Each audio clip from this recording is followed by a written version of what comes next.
সুপ্রিয় দর্শক মন্ডলী, আমরা এখন অবস্থান করছি কুষ্টিয়া মিরপুর উপজেলার ৮ নম্বর সাতিয়ান ইউনিয়ন ৫ নম্বর ওয়ার্ড ধাপাড়িয়া গ্রামে। এখানে আজকে সন্ধ্যা ৭টার সময় স্থানীয় জনগণ দুইজনকে কিন্তু আটক করেছে, এমনটি কিন্তু আমরা তথ্য জানতে পেরেছি। আসলে প্রকৃতপক্ষে কি হয়েছিল আমি এই বিষয়টা যে ভুক্তভোগী যারা রয়েছেন দুইজন, আমি তাদের কণ্ঠে তাদের কাছ থেকে আমি জানতে চাইবো। ভাই, আপনার নাম বলবেন, আপনার ঠিকানা বলবেন। আমার নাম তহিদুল ইসলাম। বাড়ি কোথায় আপনার? খালমাগুড়া। খালমাগড়া বাড়ি। আসলে আজকে কি হয়েছিল আপনি বলবেন আপনার মুখ থেকে? আমি আমার বোর সাথে দেখা করতে আইছি,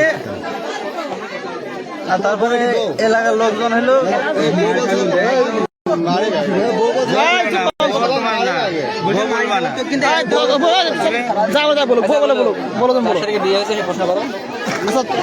আচ্ছা, তোমার সম্মে তোমার কি হয়? তোমার কাবিল নামা আছে? নতুন তো নাই, অর্থাৎ আপনার আগে বিয়ে হয়েছিল কিন্তু বর্তমানে সেই বিয়ে বউ ছাড়া দেওয়ার পরে আবারও তার সাথে সম্পর্ক করছে, এমনটি ঘটনা হচ্ছে।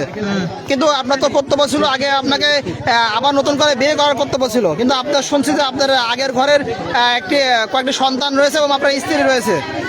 তো স্ত্রী থাকার পরও আপনি কি কারণে আসলেন এখানে? বললাম এই যে দেখা করতে আসছেন, কিন্তু আপনাকে শুনছি এখানে আপনাকে ঘরের চাতাল থেকে আপনাকে ধরছে, এটা কি সত্য? কি কারণে রাখতেছিল আর বেশি মানে রেগে কথা বলতেছিল এই জন্য ভয়ে আপনি কথা বলো না তো। আচ্ছা, এখানে আমি আসলে যে মেয়ে রয়েছে, অর্থাৎ যে মেয়ে, আমি তার সঙ্গে কথা বলবো।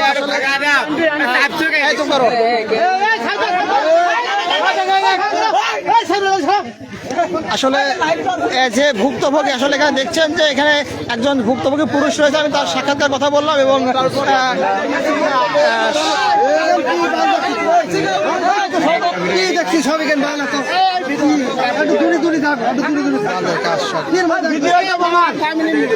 আর এখানে শেষ।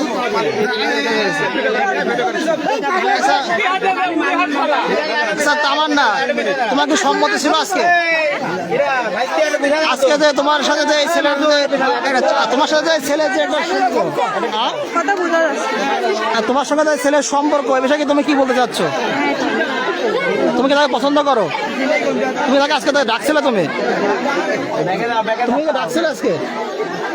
আসলে আপনারা যা দেখলেন আজকে যে ঘটনাটি ঘটেছে, ঘটনাটি কিন্তু আসলে একটি বেদনাদায়ক বা একটি করুণ অবস্থা। কিন্তু এই স্থানীয় জনগণ সকাল সন্ধ্যা ৭টার সময় আসলে এখানে এত পরিমাণ উৎসব জনতা রয়েছে। এই জনতার কিন্তু উৎসব জনতার কারণে কিন্তু কথা কিন্তু তেমন একটা বোঝা যাচ্ছে না, অর্থাৎ তারাও বুঝতে পারছে না এবং সে সঙ্গে কিন্তু আমরাও তেমনভাবে কিন্তু আপনাদের ভালোভাবে বোঝাতে পারছি না।